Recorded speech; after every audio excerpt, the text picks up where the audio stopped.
Hello dear IGNOU student, आज हम बात करने वाले हैं BHIC 132 के कुछ important question and most expected questions के बारे में जो आपके एग्जाम में सीधा आपको देखने को मिलेगा। इससे पहले मैंने टॉप 5 मोस्ट इम्पोर्टेंट और एक्सपेक्टेड क्वेश्चंस पार्ट 1 में करवा दिया हूं, तो आप पहले पार्ट 1 को आराम से देख लेना। इस वीडियो के बाद आप आराम से पार्ट 1 भी देख सकते हो। तो ये भी जो अभी मैं क्वेश्चंस कराने वाला हूँ, इसको भी आपको बिल्कुल भी स्किप नहीं करना है, क्योंकि ये बहुत ही ज़्यादा मोस्ट इंपॉर्टेंट क्वेश्चंस है।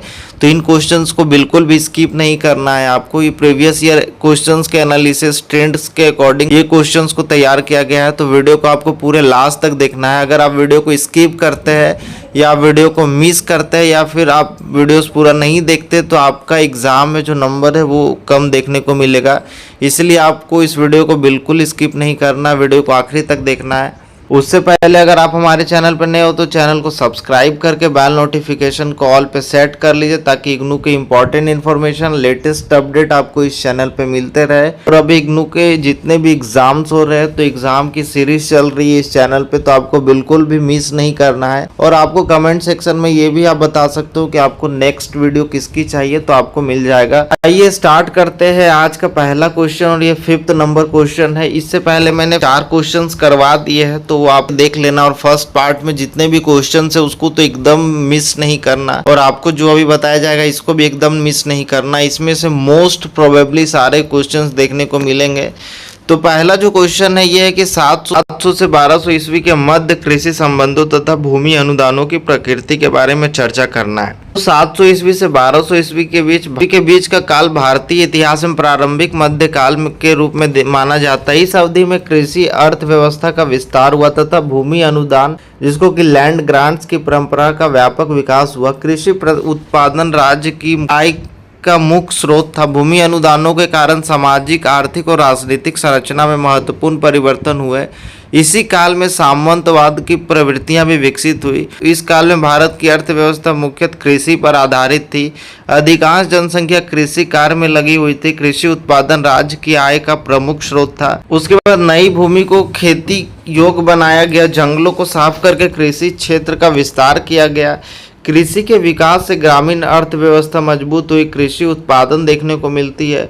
तो इस काल को आपको बड़े ध्यान से देखना है। और इस काल में प्रमुख फसलें आपको कुछ देखने को मिलेगी। धान, गेहूं, जौ, बाजरा, गन्ना, तिलहन, इन सभी चीज़ों का आपको फसल देखने को मिलेगा। ये मुख्य फसल थी।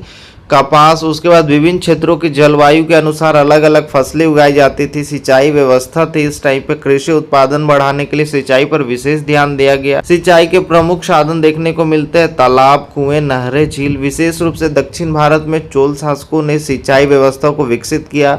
भूमि अनुदान की परंपरा देखने को मिलती है। इस काल में सबसे महत्वपूर्ण विशेषता भूमि अनुदानों का बढ़ता प्रचलन था। राजा विभिन्न व्यक्ति और संस्थाओं को भूमि दान देता था। भूमि अनुदान प्राप्त करने वाले व्यक्ति में शामिल थे ब्राह्मण, मंदिर, मठ, धार्मिक संस्थाएं, सरकारी अधिकारी, सामंत। भूमि दान के धार्मिक, पुण्य और राजनीतिक समर्थन प्राप्त करने का साधन माना जाता। भूमि अनुदानों के बहुत सारे प्रकार थे। तो आपको समझना है कि 700 से 12वीं ईस्वी के भारत की अर्थव्यवस्था जो थी पूरी तरीके से कृषि पर आधारित थी। अधिकांश लोग गांवों में रहते थे और खेती करके अपना जीवन यापन करते थे। इस काल में कृषि उत्पादन बढ़ाने के लिए जंगलों को साफ करके नई भूमि को खेती योग्य बनाया गया। इस समाज में कृषि के आधार पर कई वर्ग विकसित हुए, जैसे राजा, भूमि का जो सर्वोच्च स्वामी माना जाता था, सामंत और जमींदार, राजा से भूमि प्राप्त करके उस पर नियंत्रण रखते थे। उसके बाद किसान जो भूमि पर खेती करते थे और कर देते थे। उसके बाद कृषि मजदूर किसानों की सहायता करते थे और मजदूरी प्राप्त करते थे। किसानों को अपनी उपज का एक हिस्सा कर के रूप में देना पड़ता था। कई क्षेत्रों में सामंत किसानों से कर वसूलते थे और उसका एक भाग राजा को देते थे। तो इस काल में सामंतवाद की प्रवृत्ति बढ़ी। स्थानीय सरदारों और अधिकारियों की शक्ति में वृद्धि हुई, जिससे किसानों पर उनका नियंत्रण मजबूत हुआ।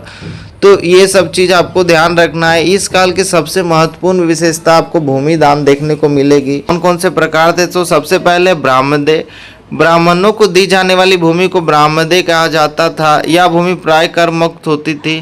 ब्राह्मणों को विशेष अधिकार प्राप्त होते थे। उसके बाद दूसरा है देवदान। मंदिरों और धार्मिक संस्थाओं को दी गई भूमि को देवदान कहा जाता था।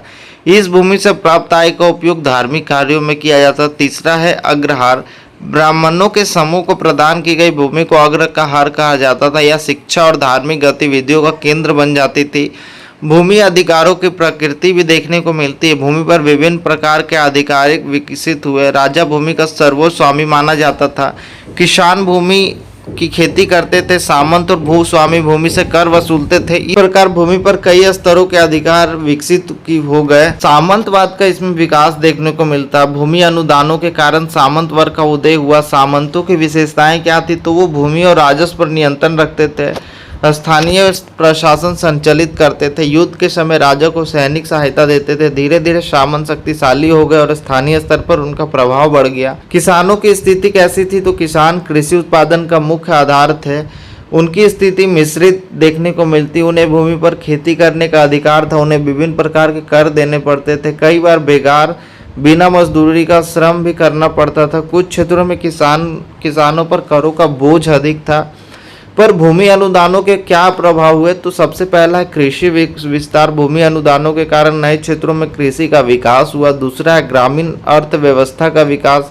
गांव आर्थिक गतिविधियों के प्रमुख केंद्र बने। ब्राह्मणों की स्थिति मजबूत हुई। ब्राह्मणों को आर्थिक और सामाजिक प्रतिष्ठा प्राप्त हुई। चौथा है मंदिरों का महत्व बढ़ा। मंदिर केवल धार्मिक केंद्र ही नहीं बल्कि आर्थिक और सामाजिक केंद्र भी बन गया। पांचवा है सामंतवाद का विकास। भूमि अनुदानों के कारण सामंत वर्ग शक्तिशाली हुए। सामाजिक असमानता में वृद्धि देखने को मिलती है। भूमि के असमान वितरण में सामाजिक विभाजन बढ़ा। उसके बाद एक कृषि संबंधों की प्रमुख विशेषताएं। तो कृषि आधारित अर्थव्यवस्था, भूमि अनुदानों का व्यापक प्रचलन, सामंत वर्ग का उदय, किसानों पर करों का भार, ग्रामीण क्षेत्रों का विकास, मंदिरों और ब्राह्मणों का बढ़ता प्रभाव। तो ये सब चीज़ आपको प्रमुख विशेषताएं देखने को मिलेगी। तो इसका निष्कर्ष क्या निकला? तो निष्कर्ष ये निकला कि 700 से 1200 ईस्वी के मध्य कृषि व्यवस्था भारतीय अर्थव्यवस्था का आधार थी। भूमि अनुदानों ने कृषि विस्तार, ग्रामीण विकास तथा धार्मिक संस्थाओं की उन्नति में महत्वपूर्ण भूमिका निभाई। साथ ही इन अनुदानों के कारण सामंतवाद का विकास हुआ और सामाजिक आर्थिक संरचना में व्यापक परिवर्तन आए। इसलिए भूमि अनुदान और कृषि संबंध इस काल की सबसे महत्वपूर्ण विशेषताओं में से एक माने जाते हैं। यहाँ तक अगर आपको समझ में आ रहा है तो वीडियो को लाइक करें, और अगर आप हमारे चैनल पर नए हो तो चैनल को सब्सक्राइब कर ले। और आपको अगर मोस्ट इम्पॉर्टेंट एक्सपेक्टेड क्वेश्चंस के गेस पेपर वगैरह चाहिए तो स्क्रीन पे आपको नंबर दिख रहा है, आप सिंपली उस नंबर पे हमारी टीम से कांटेक्ट कर सकते हो और आप सिंपली वहाँ से परचेज कर सकते हो। ये जो लेक्चर है इसका आपको फ्री पीडीएफ चाहिए तो उसके लिए आपको टेलीग्राम और व्हाट्सएप चैनल को ज्वाइन करना है। आपको वीडियो के डिस्क्रिप्शन पे टेलीग्राम और व्हाट्सएप चैनल का लिंक दिया हुआ है, तो सिंपली आप वहाँ से इस पीडीएफ को प्राप्त कर सकते हो। उसके बाद जो नेक्स्ट क्वेश्चन है ये है राष्ट्रकूट समाज का उदय, प्रशासन एवं उपलब्धियाँ। तो राष्ट्रकूट वंश जो थे ये प्रारंभिक मध्यकालीन भारत का एक शक्तिशाली राजवंश था। इस वंश ने लगभग 8वीं से 10वीं शताब्दी तक दक्षिण और मध्य भारत के विशाल भाग पर शासन किया। राष्ट्रकूट शासकों ने अपनी सैन्य शक्ति, कुशल प्रशासन तथा कला साहित्य के संरक्षण के कारण भारतीय इतिहास में महत्वपूर्ण स्थान प्राप्त किया। उनकी राजधानी मानखेड़ थी। उसके बाद राष्ट्रकूट समाज का उदय हुआ। राष्ट्रकूटों का उदय दक्कन क्षेत्र में हुआ। प्रारंभ में वो चालुक्य के सामंत थे। राष्ट्रकूट समाज के वास्तविक संस्थापक दंती दुर्ग थे। दंती दुर्ग ने लगभग 753 ईस्वी में चालुक्य शासक को पराजित करके स्वतंत्र राज्य की स्थापना की। इसके बाद राष्ट्रकूट शक्ति का तेजी से विस्तार हुआ। दंती दुर्ग के उत्तराधिकारी कृष्ण प्रथम ने साम्राज्य को और अधिक मजबूत बनाया। प्रमुख शासक की मैं बात करूं तो सबसे पहले दंती दुर्ग देखने को मिलेगा, जिनका शासनकाल 753 ईस्वी से लेकर 756 ईस्वी तक था। राष्ट्रकूट समाज का संस्थापक इन्हें माना जाता है। चालुक्यों की शक्ति समाप्त की गई, स्वतंत्र राज्य की स्थापना किया गया। उसके बाद कृष्ण प्रथम जो कि साम्राज्य का विस्तार किया, इन्होंने एलोरा में प्रसिद्ध कैलाश मंदिर का निर्माण करवाया। तीसरा है ध्रुव धारावास, उत्तर भारत तक सैन्य अभियान चलाए, प्रतिहार और पाल शासकों को चुनौती दी। चौथा है गोविंद तृतीय, राष्ट्रकूट समाज का सबसे शक्तिशाली शासक माना जाता है। इन्हें दक्षिण और उत्तर भारत में अनेक विजय प्राप्त की। पांचवा है अमोघ वर्ष प्रथम, महान शासक और विद्वान माना जाता है इनको। साहित्य और संस्कृति का संरक्षण किया इन्होंने। कवि राजमार्ग ग्रंथ से जुड़े हुए हैं। उसके बाद प्रशासनिक व्यवस्था, राष्ट्रकूटों की प्रशासनिक व्यवस्था सुव्यवस्थित थी।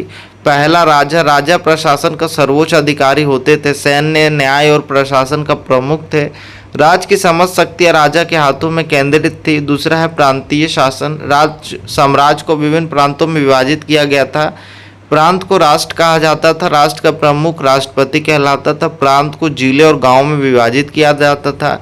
तीसरा है स्थानीय प्रशासन, गांव प्रशासन की सबसे छोटी इकाई थी। ग्राम प्रमुख स्थानीय प्रशासन संचालित करता था। गांव की सभाएं प्रशासनिक कार्यों में सहयोग करती थी। उसके बाद आर्थिक स्थिति का बात करूँ तो राष्ट्रकूट काल में अर्थव्यवस्था समृद्ध थी। कृषि यहाँ पे आपको देखने को मिलेगा, कृषि आय का प्रमुख स्रोत था। सिंचाई के साधनों का विकास किया गया। उसके बाद व्यापार की बात किया जाए तो व्यापार आंतरिक एवं विदेशी व्यापारिक विकसित था। यहाँ पे अरब देशों के साथ व्यापारिक संबंध देखने को मिलते हैं। यहाँ पे कपास, मसाले और वस्तु का निर्यात किया जाता है। सैन्य शक्ति की बात करूँ तो सैन्य राष्ट्रकूटों की सेना अत्यंत शक्तिशाली थी। मुख्य अंग इनके थे पैदल सेना, घुड़सवार सेना, हाथी सेना। सैन्य शक्ति के कारण ही राष्ट्रकूटों ने उत्तर और दक्षिण भारत में अपना प्रभाव स्थापित किया। राष्ट्रकूटों की सांस्कृतिक उपलब्धियां, पहला था स्थापत्य कला। राष्ट्रकूट काल में स्थापत्य कला का उल्लेखनीय विकास देखने को मिला। सबसे प्रसिद्ध उदाहरण है एलोवेरा का कैलाश मंदिर, कृष्ण प्रथम द्वारा निर्मित। एक ही विशाल चट्टान को काटकर बनाया गया भारतीय स्थापत्य कला का अद्भुत नमूना माना जाता है ये। दूसरा है साहित्य, राष्ट्रकूट शासकों ने साहित्य को संरक्षण दिया। अमोघवर्ष प्रथम स्वयं विद्वान थे। कवि राजमार्ग कन्नड़ साहित्य का प्रमुख महत्वपूर्ण ग्रंथ है। संस्कृत और कन्नड़ दोनों भाषाओं का विकास किया गया। उसके बाद तीसरा है धर्म, राष्ट्रकूट शासक धार्मिक सहिष्णु थे। हिंदू धर्म, जैन धर्म और बौद्ध धर्म को संरक्षण दिया गया। जैन विद्वानों को विशेष संरक्षण मिला इस काल में। तो राष्ट्रकूट साम्राज्य का महत्व क्या है, तो ये दक्षिण भारत में एक शक्तिशाली साम्राज्य की स्थापना किया गया था। उत्तर भारत की राजनीतिक में सक्रिय भागीदारी थी। कला और स्थापत्य का विकास देखने को मिलता है। कन्नड़ साहित्य को प्रोत्साहन मिला। धार्मिक सहिष्णुता का उदाहरण देखने को मिलेगा। व्यापार और आर्थिक समृद्धि को बढ़ावा था। उसके बाद पतन के क्या कारण थे, तो सामंतों की बढ़ती शक्ति, उत्तराधिकार संबंधी संघर्ष, चालुक्यों का पुण्य उदय और केंद्रीय सत्ता की कमजोरी के कारण इनका पतन देखने को मिलता है। लगभग 10वीं शताब्दी के अंत तक राष्ट्रकूट समाज का पतन हो गया। निष्कर्ष ये निकला कि राष्ट्रकूट समाज प्रारंभिक मध्यकालीन भारत का एक महान साम्राज्य था। इसने राजनीतिक एकता, सांस्कृतिक विकास तथा आर्थिक समृद्धि में महत्वपूर्ण योगदान दिया। एलोरा का कैलाश मंदिर, कन्नड़ साहित्य का विकास और धार्मिक सहिष्णुता राष्ट्रकूटों की प्रमुख उपलब्धियां थी। भारतीय इतिहास में राष्ट्रकूटों का स्थान अत्यंत महत्वपूर्ण और गौरवपूर्ण था। उसके बाद जो नेक्स्ट क्वेश्चन है, ये भी क्वेश्चन मोस्ट इंपॉर्टेंट क्वेश्चन है, इसको बिल्कुल भी स्किप नहीं करना आपको। सिंध पर अरब विजय तथा उसके क्या प्रभाव देखने को मिला, तो भारतीय इतिहास में सिंध पर अरबों की विजय एक महत्वपूर्ण घटना थी। 712 ईस्वी में अरब सेनापति मोहम्मद बिन कासिम ने सिंध पर आक्रमण किया और वहां के शासक राजा दाहिर को पराजित किया। यह भारत में अरबों की पहली सफल राजनीतिक विजय थी, जिसने भारत और अरब जगत के बीच नए संबंध स्थापित किया। तो 8वीं शताब्दी के प्रारंभ में सिंध पर राजा दाहिर का शासन था। अरबों ने व्यापारिक हितों, राजनीतिक विस्तार और इस्लाम के प्रसार के उद्देश्य से सिंध पर आक्रमण किया। 712 ईस्वी में मोहम्मद बिन कासिम ने एक बड़ी सेना के साथ सिंध पर आक्रमण किया। उसने देवल, जो वर्तमान कराची के निकट, पर कब्जा किया और फिर आगे बढ़ते हुए राजा दाहिर को युद्ध में पराजित किया। इसके बाद ब्राह्मणबाद, आलोर और मुल्तान जैसे महत्वपूर्ण नगर भी अरबों के अधिकार में आ गए। इस प्रकार सिंध और मुल्तान क्षेत्र अरब साम्राज्य का हिस्सा बन गए।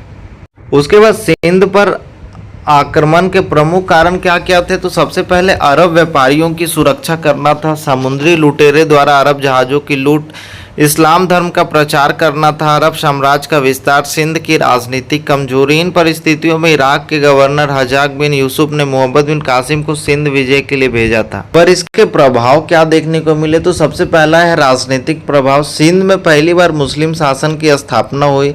यद्यपि अरब आगे भारत के अंदरूनी भागों में अधिक विस्तार नहीं कर सके, फिर भी अब भारत में मुस्लिम राजनीतिक प्रभाव की शुरुआत थी। दूसरा सांस्कृतिक प्रभाव देखने को मिलता है। इससे अरबों और भारतीयों के बीच सांस्कृतिक आदान प्रदान बढ़ा। भारतीय गणित, ज्योतिष, चिकित्सा और दर्शन का ज्ञान अरब जगत तक पहुंचा। बाद में यही ज्ञान यूरोप तक भी पहुंचा। तीसरा है आर्थिक प्रभाव। भारत और अरब देशों के बीच व्यापारिक संबंध मजबूत हुए और समुद्री व्यापार का विकास हुआ। भारतीय वस्त्र, मसाले और अन्य वस्तुओं का निर्यात बढ़ा। उसके बाद चौथा धार्मिक प्रभाव देखने को मिलता है, जैसे सिंध में इस्लाम का प्रसार प्रारंभ हुआ, स्थानीय लोगों में से कुछ ने इस्लाम स्वीकार किया, साथ ही हिंदू, बौद्ध और मुस्लिम समुदायों के बीच संपर्क बढ़ा। पांचवा, ज्ञान और विज्ञान का प्रसार देखने को मिलता है। अरब विद्वानों ने भारतीय गणित और विज्ञान से बहुत कुछ सीखा। भारतीय अंक प्रणाली, जीरो सहित और गणित ज्ञान अरबों के माध्यम से पश्चिमी देशों तक पहुंचा। इससे विश्व विज्ञान के विकास को नई दिशा मिली। उसके बाद छठा, सामाजिक प्रभाव देखने को मिलता है। अरबों के आगमन से नई सामाजिक और सांस्कृतिक परंपराएं भारत में पहुंची, विभिन्न समुदायों के बीच संपर्क बढ़ा और एक नई सांस्कृतिक प्रक्रिया शुरू हुई। सिंध की विजय के बाद 712 ईस्वी में मोहम्मद बिन कासिम ने सिंध पर आक्रमण किया। सबसे पहले देवल बंदरगाह पर अधिकार किया, इसके बाद निरून और सहवान पर कब्जा किया था। राजा दयर को युद्ध में पराजित कर दिया। राजा दयर की मृत्यु के बाद सिंध का अधिकांश भाग अरबों के नियंत्रण में आ गया। अरब शासन की क्या क्या विशेषताएं थी? तो विजय के बाद अरबों ने सिंध में प्रशासनिक व्यवस्था स्थापित की। हिंदुओं और बौद्धों को जिम्मी का दर्जा दिया गया। स्थानीय लोगों को धार्मिक स्वतंत्रता दी गई। उन्हें उनसे जजिया कर लिया जाता था। स्थानीय अधिकारियों को प्रशासन में शामिल किया गया। इस नीति के कारण अरब शासन अपेक्षाकृत स्थिर बना रहा। उसके बाद अरब विजय का महत्व क्या है? तो भारत में इस्लाम का प्रथम प्रवेश देखने को मिलता है। भारत और अरब जगत के बीच सांस्कृतिक संबंधों का विकास हुआ, व्यापारिक संपर्कों का विस्तार बढ़ा, भारतीय ज्ञान विज्ञान का विश्व में प्रसार हुआ, भविष्य में के मुस्लिम आक्रमणों की भूमिका तैयार हुई।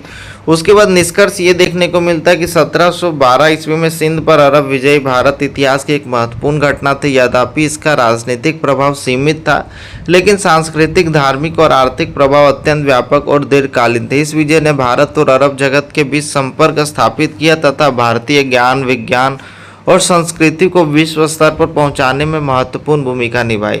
इसीलिए सिंध पर अरब विजय भारतीय इतिहास में एक महत्वपूर्ण मोड़ मानी जाती है। उसके बाद जो नेक्स्ट क्वेश्चन है, ये भी मोस्ट इम्पॉर्टेंट क्वेश्चन है।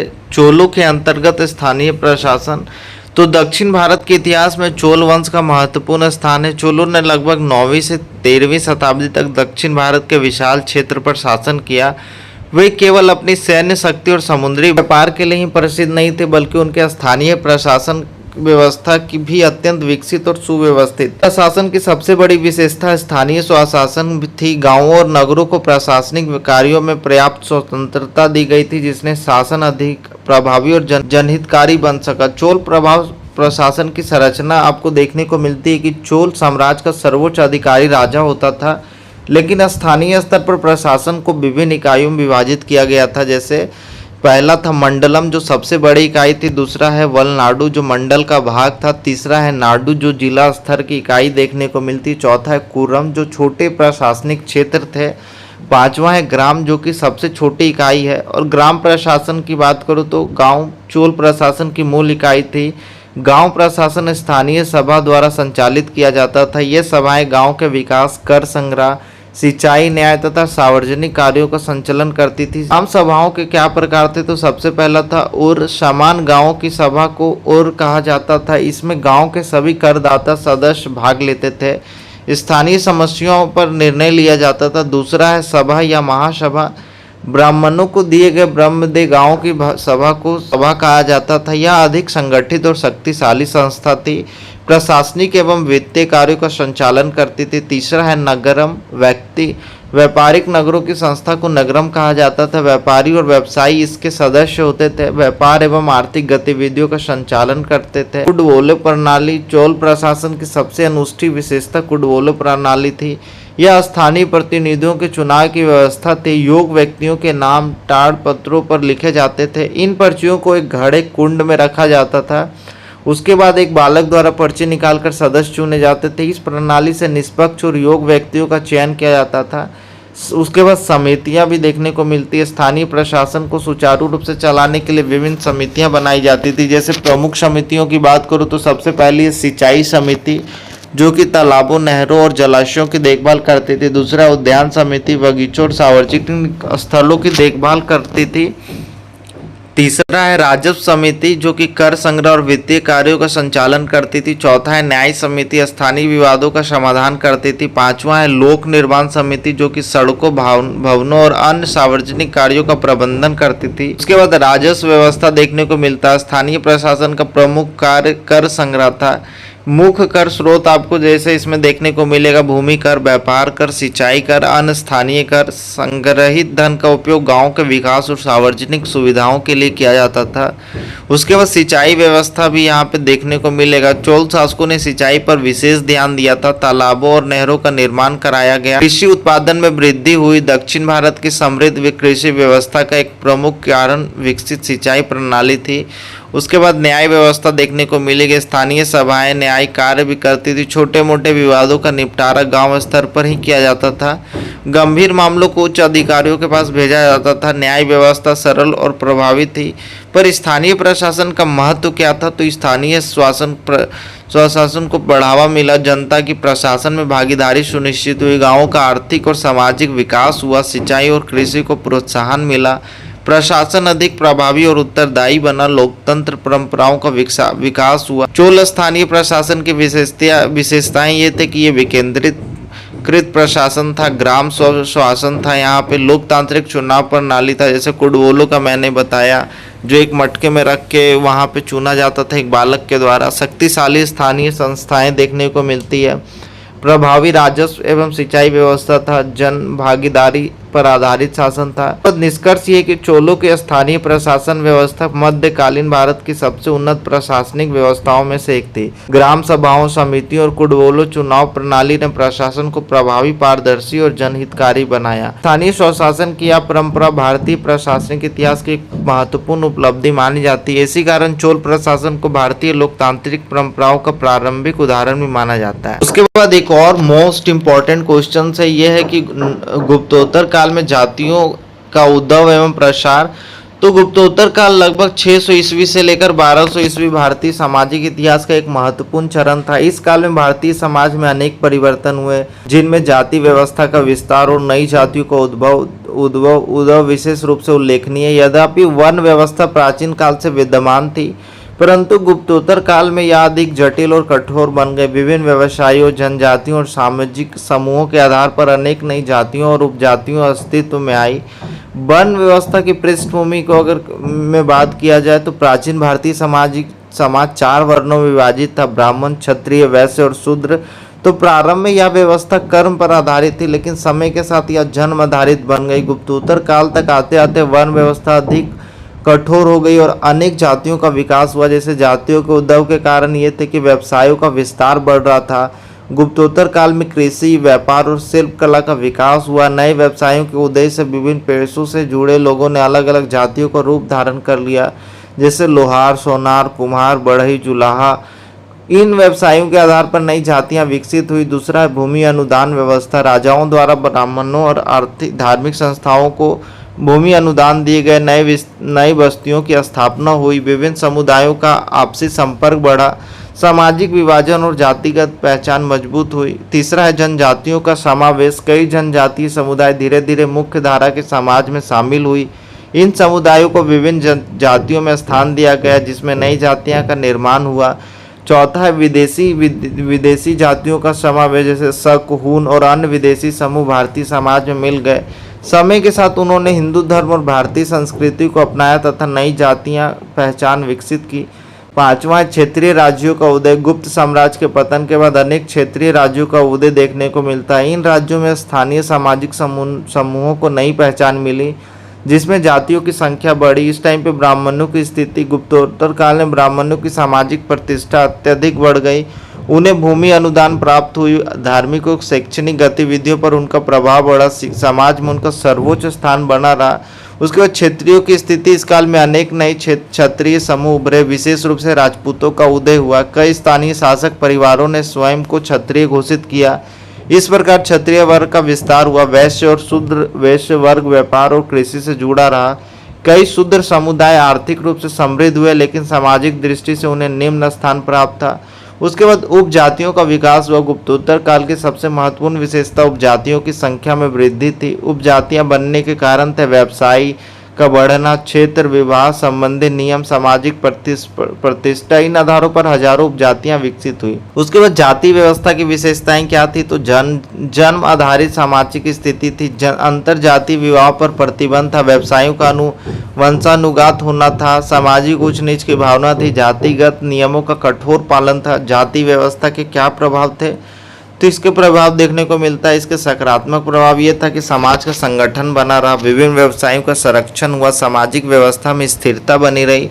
लेकिन इसके नकारात्मक प्रभाव भी देखने को मिले कि सामाजिक असमानता बढ़ी, उच्च नीच और भेदभाव को बढ़ावा मिला, सामाजिक गतिशीलता कम हो गई, निम्न जातियों के लोगों को अनेक कठिनाइयों का सामना करना पड़ा, जातियों के प्रसार का महत्व हुआ। गुप्तोत्तर काल में जातियों के विस्तार ने भारतीय समाज की संरचना को गहराई से प्रभावित किया, सामाजिक संगठन अधिक जटिल हुई, स्थानीय समुदाय को नई पहचान मिली, भारतीय समाज में विविधता बढ़ी। हालांकि इससे सामाजिक विभाजन भी मजबूत हुआ। इसका निष्कर्ष ये है कि गुप्तोत्तर काल में जातियों का उद्भव और प्रसार भारतीय समाज की एक महत्वपूर्ण विशेषता थी। भूमि अनुदान, नए व्यवसायों, जनजातियों समावेश और क्षेत्रीय और राज्यों के उदय ने इस प्रक्रिया को गति दी। परिणाम स्वरूप समाज में अनेक नई जातियां और उपजातियां विकसित हुई। यद्यपि इसमें सामाजिक संगठन को मजबूती मिली, लेकिन सामाजिक असमानता और भेदभाव भी बढ़ा। इसलिए गुप्तोत्तर काल भारतीय जाति व्यवस्था के विस्तार और जटिलता का एक महत्वपूर्ण काल माना जाता है। यहाँ तक वीडियो अगर पसंद आ रहा तो वीडियो को लाइक करें और चैनल पे नए हो तो चैनल को सब्सक्राइब कर लीजिए। बाकी इसका फ्री पीडीएफ चाहिए तो आप टेलीग्राम पे जुड़ जाना, आपको टेलीग्राम पे इसका फ्री पीडीएफ मिल जाएगा। आपका जो नेक्स्ट एग्जाम है आप कमेंट बॉक्स में मुझे बता सकते हो। उसके बाद लास्ट क्वेश्चन है, ये पल्लवों का कला एवं साहित्य पे योगदान। तो दक्षिण भारत के इतिहास में पल्लव वंश का अत्यंत महत्वपूर्ण स्थान है। पल्लवों ने लगभग 20 से 9वीं शताब्दी तक दक्षिण भारत के बड़े भाग पर शासन किया। उनकी राजधानी कांचीपुरम थी, जो शिक्षा, धर्म और संस्कृति का प्रमुख केंद्र थी। पल्लव शासकों ने कला, स्थापत्य, मूर्तिकला और धर्म के क्षेत्र में उल्लेखनीय योगदान दिया। भारतीय मंदिर स्थापत्य के विकास में पल्लवों की भूमिका अत्यंत महत्वपूर्ण मानी जाती है।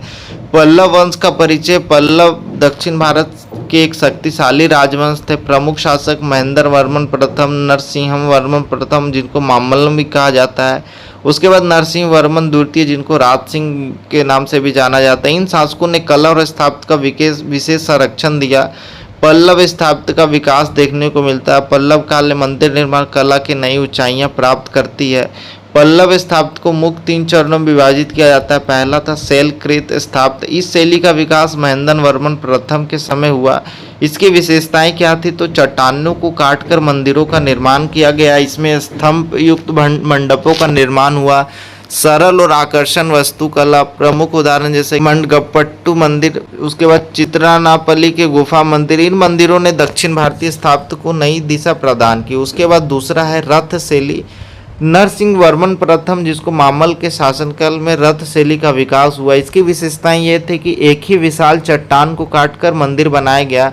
रथ के आकार की संरचनाएं दी गई। उत्कृष्ट मूर्तिकला देखने को मिलती है। प्रमुख उदाहरण का बात करूं तो महाबलीपुरम के पंच रथ, धर्मराज रथ, भीम रथ, अर्जुन रथ, नकुल सहदेव रथ और द्रौपदी रथ, ये पल्लव स्थापत्य की उत्कृष्ट उपलब्धियां मानी जाती है। तीसरा था संरचनात्मक मंदिर। पल्लव स्थापत्य का सबसे विकसित रूप संरचनात्मक मंदिरों में दिखाई देता है। इन मंदिरों का निर्माण पत्थरों को जोड़कर किया गया है। इसके प्रमुख उदाहरण आपको मिलेंगे तट मंदिर, जो कि महाबलीपुरम में स्थित है। नरसिंह वर्मन द्वितीय द्वारा निर्मित किया गया था। समुद्र तट पर स्थित है यह भव्य मंदिर।